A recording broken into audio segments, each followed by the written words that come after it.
अस्सलाम वालेकुम। मेरा नाम कदस भट्ट। आज 29 अप्रैल 2022 है और अभी तक की क्रिप्टो मार्केट की जितनी न्यूज़ अपडेट्स इंफॉर्मेशन और मेरा एनालिसिस है वो इस वीडियो में आपके साथ मैं शेयर करूंगा। कल मैंने आपको बताया कि बीटीसी की तकरीबन 1 अरब से ज़्यादा की ऑप्शंस ट्रेड है जिन्होंने जुम्मे को एक्सपायर होना है। आज जुम्मा है और शायद मेरा मानना यह है कि आज आपको मार्केट में अच्छी खासी वोलेटिलिटी नजर आए। और बिटकॉइन की मैंने आपको बताया था कि जो पेरिस ट्रेडर्स हैं उनकी कोशिश है कि बीटीसी की जो प्राइस है 29,000 से जितना नीचे होगी 37,000 की रेंज में उनको $360 मिलियन का प्रॉफिट होना है। इसी तरह 42 बिलियन 42,000 तक अगर बीटीसी की प्राइस रहती है तो भी इसी तरह इथीरियम की भी आज जुम्मे के दिन एक्सपायरी डेट्स हैं, तो बी वेरी केयरफुल। अगर आपने ट्रेडिंग करनी है तो बड़ी केयरफुली करें। मार्केट की दीगर क्रिप्टो आज आज बड़ी अच्छी अच्छी न्यूज़ है।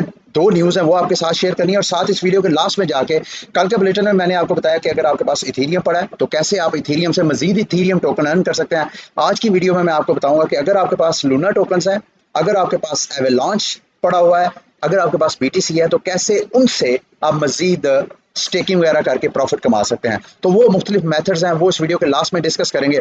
लेकिन सबसे पहले मोबास की प्राइस जो है वो पंप कर रही है, वो मैं आगे जाके आपके साथ शेयर करता हूँ। लेकिन कुछ एक दो न्यूज़ हैं जिन वजह से शायद क्रिप्टो मार्केट आपको पेरिश करती हुई नजर आए। ये ट्रॉन फाउंडेशन के जो फाउंडर हैं जस्टिन सन, उनका ये वॉलेट है। मैं देख रहा था कि इन्होंने कल तकरीबन 12,300 इथीरियम मूव किया है अपने एक्सचेंज वॉलेट में, पोलोनिक्स एक्सचेंज वॉलेट में।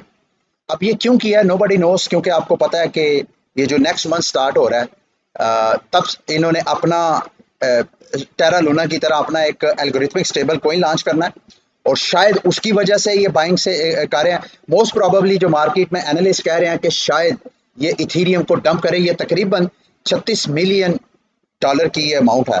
तो अगर ये करे और मार्केट के और भी जो पार्टिसिपेंट्स हैं वो भी अगर सेल ऑफ करते हैं तो इथीरियम की प्राइस शायद बड़ा क्रैश ले सकती है। मैं शायद की बात कर रहा हूँ, कंफर्म नहीं है। वैसे तो इथीरियम की मार्केट भी इतनी बड़ी है कि उसमें अगर 36 मिलियन कम हो भी जाएंगे तो फर्क नहीं है, लेकिन 36 मिलियन अगर दीगर कई मिलियंस के मल्टी मिलियंस के साथ मिलेंगे तो फिर ओबियसली मार्केट जो है वो क्रैश कर सकती है। ये भी हो सकता है कि अभी वो सेल आउट ना करे, एक दो दिन बाद करे जब उसको जरूरत पड़े। लेकिन एक्सचेंजेस में जाने का मतलब यह है कि उसने भेजे इस वजह से है कि वो इथीरियम को सेल करना चाहता है, तो उस वजह से ये एक तरह की तलवार लटक रही है इथीरियम की प्राइस के ऊपर। अच्छा जी, एक और न्यूज़ है, वो मैं उसे बुरी तो नहीं कहूँगा लेकिन बहरहाल वो एक न्यूज़ है जो मैं आप चाहता हूँ आपके साथ शेयर करूँ। रशिया ने अभी क्रिप्टो करेंसी अपने बिल में थोड़ी अमेंडमेंट की है जिसमें उसने कहा है कि जितने रशिया में काम करने वाले एक्सचेंजेस होंगे या वॉलेट्स होंगे, वो जब कभी भी किसी अदालत से कोई इंक्वायरी का लेटर आता है उनको कि ये फलां वॉलेट से मुतल्लक फलां अकाउंट से मुतल्लक उनको डाटा वगैरह दिया जाए, तो वो पाबंद होंगे वो डाटा देने के लिए।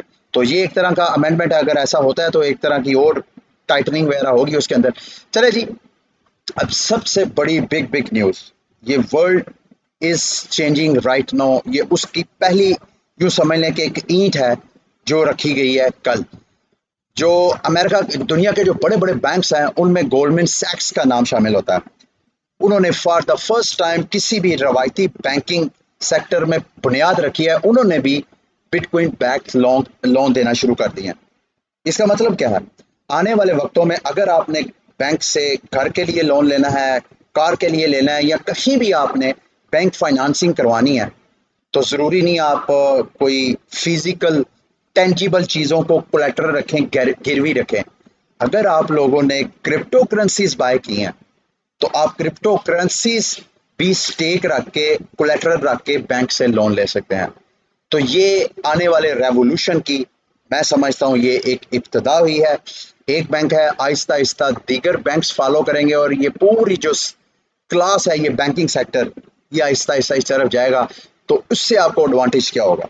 उससे एडवांटेज ये होगा, रवायती तौर पे अगर आप जो टेंजिबल चीज़ें वहाँ पे रखते हैं, गोल्ड रखते हैं, ये वो रखते हैं, तो उसके बदले आप लेते हैं तो आप चूंकि उसकी बजाय जो नई जनरेशन है सारी वो क्रिप्टो करेंसीज में इन्वेस्टमेंट करना ज़्यादा बेहतर समझती है।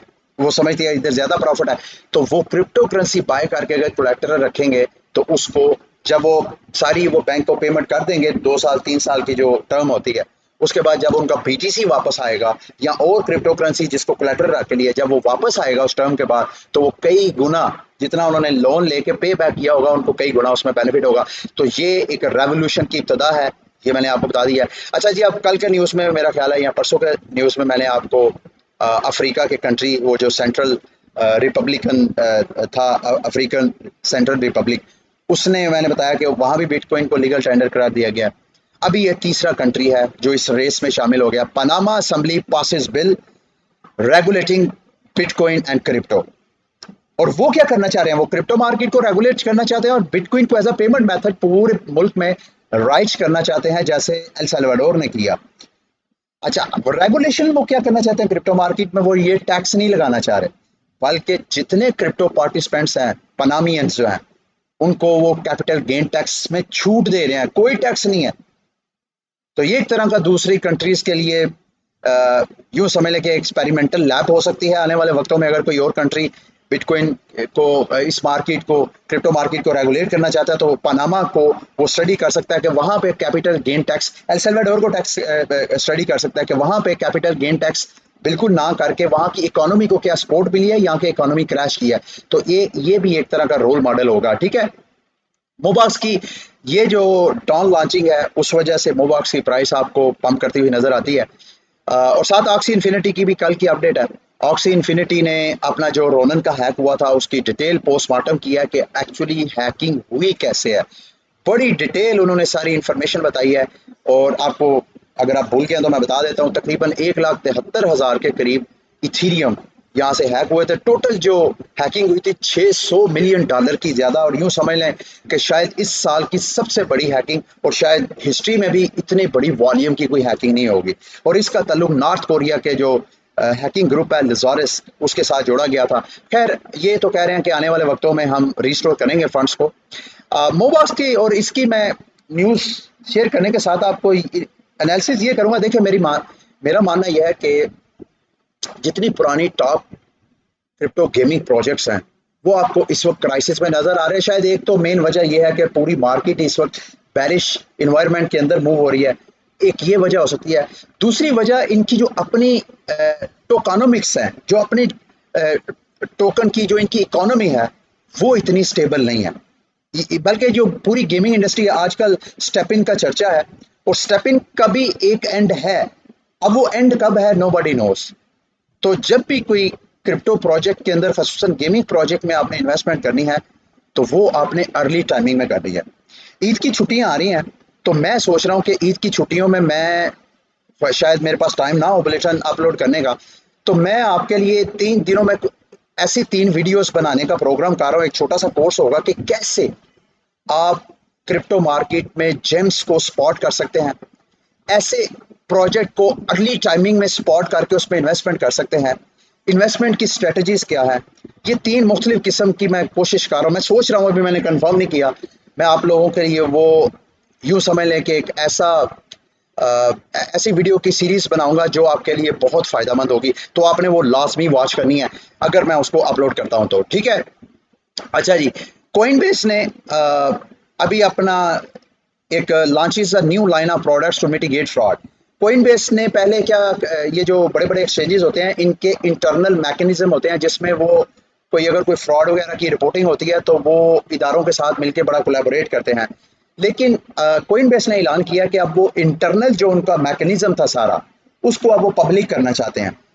उससे क्या होगा कि जितने पब्लिक या लॉ इन्फोर्समेंट इदारे हैं, अगर उनको कहीं भी किसी इलीगल एक्टिविटी को ट्रेस करने की जरूरत हो, तो बजाय इसके कि वो ये इदारों कोइन बेस के साथ या एक्सचेंजेस के साथ कम्युनिकेशन में टाइम जाया करे, वो कोइन बेस के उस टूल को यूज करते हुए वो किसी भी किस्म की ट्रांजैक्शन को वो ट्रेस आउट कर सकते हैं, ताकि उनको लॉ इन्फोर्स करवाने में आसानी हो। ठीक है जी, आगे लास्ट में मैं वो अपडेट करने से पहले बाइनांस से मुतल्लिक आपको अपडेट करता चलूँ। अगर आप बाइनांस पे फ्यूचर ट्रेडिंग वगैरह करते हैं, खसूसन कॉइन फ्यूचर ट्रेडिंग, तो उससे मुतल्लिक एक नई डेवलपमेंट है, बड़ी अच्छी डेवलपमेंट है। अगर आप फ्यूचर ट्रेडिंग करने वाले हैं तो आपके लिए गुड न्यूज़ है। इन्होंने ओपन री ऑर्डर की मॉडिफिकेशन जो है वो फीचर लॉन्च किया है। अगर आपने कोई ऑर्डर प्लेस किया है कॉइन फ्यूचर्स में, और अगर आप उस ऑर्डर को, अगर वो फिल नहीं हुआ है, अगर वो अनफिल्ड है, तो आप वहीं पे ऑर्डर को एडिट वगैरह कर सकते हैं, बजाय इसके कि आप नए ऑर्डर वगैरह प्लेस करें। ठीक है, ये वो थी आज की न्यूज़ अपडेट्स वगैरह। अभी आते हैं कि अगर आपके पास लूना पड़े हुए हैं, आप उसे स्टेकिंग कैसे करते हैं। लूना की मैं बाद में बात करता हूँ। जो मैं मेथड आपको बताऊंगा, जितने proof of work crypto projects हैं, जिसमें कार्डानो है, पोल्काडॉट है, सोलाना है, लूना है, इस तरह के जो लेयर वन प्रोजेक्ट्स हैं प्रूफ ऑफ स्टेक, उनमें उनका आसान तरीका यह है कि आप वो टोकन्स बाय करें। जैसे बाइनांस का बीएनबी है, आप उनके टोकन पॉइंट्स वगैरह बाय करें, और बाय करके अगर आपने लॉन्ग टर्म रखने हैं तो उसको लॉन्ग टर्म ना रखें, आप चाहें तो उसको स्टेकिंग कर सकते हैं। अगर आप स्टेकिंग करते हैं तो कुछ कॉइन्स जो हैं आपको 5-6% पर एनम देते हैं, कुछ ऐसे हैं जो 20% तक देते हैं। इट ऑल डिपेंड, और ये परसेंटेज भी चेंज होती रहती है, ये फिक्स नहीं है।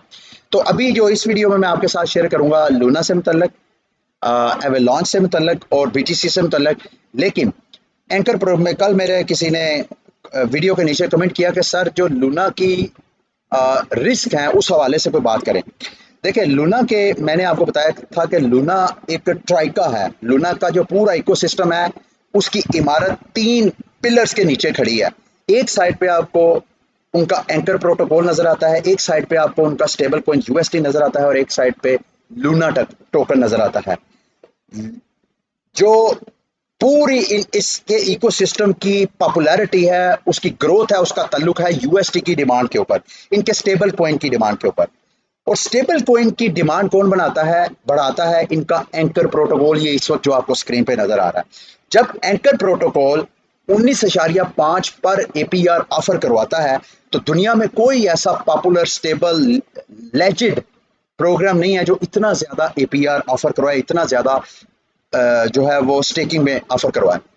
तो जो इन्वेस्टर्स, यही वजह है कि बिलियंस ऑफ डॉलर, इस वक्त जब मैं वीडियो बना रहा हूं, तकरीबन बारोअर्स ने 13.7 अरब डॉलर यहां सिर्फ एंकर प्रोटोकॉल के अंदर स्टे किया हुआ है यूएसटी। तो ये जितनी ज्यादा फिर यूएसटी की डिमांड एंकर बढ़ाता है, उस डिमांड को पूरा करने के लिए पीछे लूना बर्न किया जाता है, उसकी सप्लाई कम होती है तो लूना की प्राइस पंप करती है। तो इसका मतलब यह है कि इन तीनों की चेन के अंदर कोई भी अगर जो कॉइन है, टोकन है, वो इम्बैलेंस होता है तो सारा सिस्टम, सारा नेटवर्क इनका कोलैप्स हो सकता है। और ये 3 बार ऐसे हुआ भी है ऑलरेडी। 3 बार इनके नेटवर्क की सारी प्राइसेस क्रैश हुई थी। और अब जब मैं वीडियो बना रहा हूँ, खदशा ये है कि शायद आइंदा चंद दिनों, खदशा है, कंफर्म नहीं है, शायद डू क्वान जो इसका फाउंडर है फिर कोई एक्टिव एक्टिव रोल प्ले करे और फिर दोबारा इसको स्टेबिलिटी मिले। वो मैं क्यों कह रहा हूँ, ये देखिए इस वक्त आपको स्क्रीन पे नजर आ रहा है, एंकर प्रोटोकॉल पे इस वक्त 13.7 बिलियन डॉलर की लोगों ने इन्वेस्टमेंट की है। वो चाहते हैं 19.5% एपीआर वो लें। अगर वो इतना करते हैं तो एंकर प्रोटोकॉल ने तकरीबन 7.1 मिलियन डॉलर रोज पे करना है। जबकि जो बारवर्स हैं, देखें बारवर और लैंडर का ये एक मैकेनिज्म है। बैंक्स जो हैं, जो दूसरों को पैसा देते हैं, जब तक दूसरों से पैसा लेते हैं, जब तक कोई बारवर ही नहीं होगा तो बैंक पैसे कैसे देगा लैंडर को। सेम एंकर में भी यही है। जबकि बारवर जो है इनके पास सिर्फ 3 बिलियन है, बाकी ये 1.7 बिलियन का जो बोझ है इसके ऊपर, यानी जो टोटल रेवेन्यू है तकरीबन 2.1 मिलियन रेवेन्यू है, 7.1 मिलियन इसका एक्सपेंस है। तो 5 बिलियन कल के बुलेटिन उन्होंने बताया था ये लॉस में जा रहा है, जो कि उसको बार बार, उससे क्या होगा कि जो पीछे इन्होंने रिजर्व रखा हुआ है इसको बैलेंस रखने के लिए, वो रिजर्व कम हो रहे हैं। और एनालिस्ट कह रहे हैं कि वो आइंदा 40 से 45 दिनों के अंदर बिल्कुल जीरो हो सकता है अगर इन्होंने कोई एक्शन ना लिया। ये वो रिस्क है जो मैंने आपको बताना था। अब आते हैं स्टेकिंग की तरफ। अगर आपके पास लूना है तो आप इनका टेरा स्टेशन गूगल पे सर्च करें। एक तरीका तो यह है कि टेरा स्टेशन में आप अपने लूना को ले जाएं, वहां पे अगर आप स्टेकिंग करते हैं, किसी वैलिडेटर को डेलीगेट करते हैं अपने लूना टोकन, तो आपको 8% एपीआर मिलता है। ये मैं आपको बताता चलो, अगर आप टेरा की स्टेकिंग करते हैं टेरा स्टेशन में, तो 7 दिन का वक्फा लगता है आपके फंड्स को अनलॉक करने में। फॉर एग्जांपल मेरे साथ ऐसा हुआ कि जब लूना की प्राइस मैंने मेरे ख्याल को 30-35 डॉलर पे बाय किया था, जैसे ही 90 डॉलर पे गया तो मेरी ख्वाहिश थी कि मैं जल्दी जल्दी जो है वो अनस्टेक करके तो कैश आउट करवाऊं। लेकिन जब मैंने अनस्टेकिंग की तो 7 दिन मुझे वेट करना पड़ा। जो तकरीबन एक 99 डॉलर पे प्राइस टच की थी वो नीचे आ गई 88 डॉलर। $10 का पर टोकन पे मुझे लॉस हुआ सिर्फ इंस्टेंट। तो आपने ये माइंड में रख के करना है। अगर आपने वो नहीं करना तो एक तरीका क्या है वो मैं आपको बताता हूँ। ये एंकर प्रोटोकॉल में आपने जाना है। यहाँ पे सिर्फ लूना नहीं, यहाँ अब आप इथेरियम भी, यहाँ आप जो एवलांच का टोकन है वो भी, और यहाँ पे कॉस्मोस का टोकन आइटम, इन चारों टोकन को एज अ कोलेटरल रख के यहाँ से आप यूएसटी ले सकते हैं, और उस यूएसटी को यहाँ अर्न, जो इनका पेज है वहां पे जाके अगर आप अर्न पेज पे जाके यहाँ डिपॉजिट करते हैं, वो यूएसटी जो कि आपने लोन पे लिया है कोलेटरल रख के। फॉर एग्जांपल मैं सिर्फ आपको समझाने के लिए, अगर आपके पास 1000 लूना पड़ा हुआ है तो 1000 में से मैं आपको रिकमेंड करूंगा जब आप बारो करेंगे लूना को कोलेटरल रख के, तो आप कोशिश करिएगा कि 30 एलटीवी रखें। 30% एलटीवी रखेंगे, मतलब यह है कि अगर आप 1000 लूना आपने यहाँ पे स्टेक करना है $1000 का, तो $300 आपको यूएसटी मिलेंगे। बाकी 700 जो डॉलर हैं वो पीछे कोलेटरल में रहेंगे, ताकि अगर मार्केट 70% इसकी क्रैश करती भी है तो आपका वॉलेट जो है वो लिक्विडेट ना हो। जितनी ज्यादा आप एलटीवी परसेंटेज बढ़ाएंगे उतने आपके लिक्विडेशन के चांसेस हैं। इसमें लिक्विडेशन के चांसेस है, ये मैं आपको बता रहा हूँ, इसमें ये खतरा है। दूसरा खतरा इसमें ये भी है कि अगर आप, चूंकि ये आपने डॉलर जो है वो पेज करके, यानी ये बाउंडेड, ये लूना बराह रास्त यहाँ पे आप नहीं कर सकते हैं, बल्कि पेज लूना, बी लूना होगा। इसी तरह इथेरियम भी डायरेक्ट नहीं कर सकते हैं, वो भी आपने पेज इथेरियम करना है। और ये करना कैसे है, आपने यहाँ पे जाना है बी एसेट्स में, यहाँ पे जाके आप अपने जो टोकन्स हैं उसको, यानी अगर आपके पास लूना है यहाँ पे क्लिक करें, आपने यहाँ पे अपना वॉलेट कनेक्ट करना है, जो आपका टेरा का वॉलेट है, जितने आपके पास लूना है उस लूना को आपने बी लूना में कन्वर्ट करना है। जैसे ही आपके वॉलेट में बी लूना आ जाए, फिर आपने यहाँ अर्न में जाके यूएसडी, सॉरी बारो में जाके वो आपने बी लूना दे के और वहां से आपने यूएसडी बारो कर लेना है, और उस यूएसडी को अर्न पेज पे आके यहाँ पे आपने करना है। और 19.45 आगे ये मई में जाके मजीद कर रहे हैं, ऐसा ऐसा ये अपना एपीआर कम करने की तरफ जा रहे हैं। ठीक है, इस तरह आप कर सकते हैं। अच्छा, कुछ लोग जो हैं यहाँ पे, ये Cujira dot ओरका dot Cujira app website है, यहाँ पे लूना सस्ता बाय करते हैं, क्योंकि लूना के जो स्टेकर्स हैं जो वहाँ पे लूना को कोलेटरल रख के यूएसडी लेते हैं, मैंने आपको बताया कि जो ज़्यादा लालच करते हैं उनके अकाउंट लिक्विडेट होते हैं।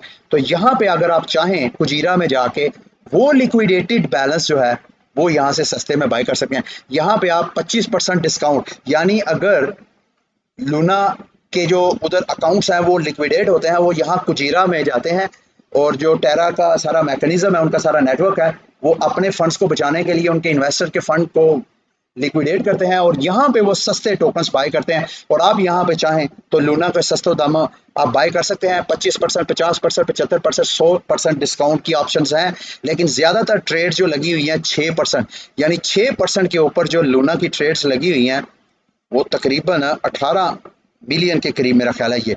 तो यहाँ पे ये सबसे पहले ऑर्डर्स फिल होंगे तो जाके आपका 25% वाला ऑर्डर हिट होगा। तो ये सारे वो ऑर्डर्स की डिटेल है। तो यहाँ पे अगर आप लिक्विडेशन से सस्ती बाय करना तो वो भी कर सकते हैं। अच्छा, अब आते हैं कि अगर वर्स्ट केस सिनेरियो होता है तो आप लूना में क्या कर सकते हैं। मेरा मानना यह है कि जो नेक्स्ट लूना में स्ट्रॉन्ग सपोर्ट आएगा तो वाकईतन एंकर प्रोटोकॉल इम्बैलेंस हो जाता है। तो लूना की जो फर्स्ट स्ट्रॉन्ग सपोर्ट मुझे नजर आ रही है वो $78 के करीब है। अगर उसको भी क्रैश कर देती है तो फिर नेक्स्ट जो स्टॉप है लूना का वो मुझे $60 के करीब नजर आ रहा है। अगर आपने लूना में एंट्री नहीं की और आप एंट्री का इरादा रखते हैं तो ये वो बाइंग प्राइसेस हैं। आप $78 पे भी बाय ऑर्डर लगा सकते हैं, आप $60 पे भी ऑर्डर लगा सकते हैं। ठीक है, ये थी एंकर के हवाले से। अच्छा जी, अब आते हैं, अगर आपके पास एवलांच का टोकन है तो ये बैंकी फाइनेंस नाम की वेबसाइट है। यहाँ पे अगर आप अपने एवलांच को स्टेक करते हैं तो मेरा ख्याल है 7.2% एपीआर अलग मिलेगा। और जब आप करेंगे तो चूंकि ये लिक्विड स्टेकिंग है, जितने आप एवलांच यहाँ पे स्टेक करेंगे उसके बदले आपको ये SFX मिलेंगे। उस SFX को लेके आपने यहाँ पे एंकर प्रोटोकॉल में आ जाना है। ये देख रहे हैं बैंकी स्टेक्ड एवेक्स, यहाँ पे आके आपने उन एवलांच के पेज टोकन को यहाँ पे कोलेटरल रख के यूएसडी लेना है और उस यूएसडी को अर्न में जाके इन्वेस्ट करना है। तो वहां से आपको एवलांच से भी एपीआर मिल रहा है 7 पॉइंट, और यहाँ पे अगर आप करेंगे तो यहाँ पे भी आपको मेरा ख्याल है को 11-12% आपको अलग मिलेगा। तो इस तरह अगर आप एवलांच को भी चाहें तो आप कर सकते हैं। उसके अलावा लास्ट में जी, ये celsius.network एक वेबसाइट है जहाँ पे अगर आप चाहें, अगर आपके पास BTC पड़ा हुआ है तो फॉर एग्जांपल, वैसे तो अगर आप 0.1 BTC आपके पास पड़ा हुआ है वो अगर आप यहाँ पे स्टेक करते हैं 1 साल के लिए, तो आपको जो APR सेल्सियस ऑफर करवा रहा है वो 6.50, तकरीबन ये 3,000 की इन्वेस्टमेंट के ऊपर 1 साल के बाद $201 की वर्थ का आपको BTC वापस मिलेगा। और अगर आप सेल्सियस के टोकन में अर्निंग करना चाहते हैं तो वो आपको $267 आपकी टोटल जो रिटर्न आपको मिलेगा। ठीक है, ये था आज का बुलेटिन। उम्मीद करता हूँ कि आज का बुलेटिन भी आपके लिए इंफॉर्मेटिव रहा होगा। अगली वीडियो तक के लिए मुझे इजाज़त दें। अल्लाह हाफिज़।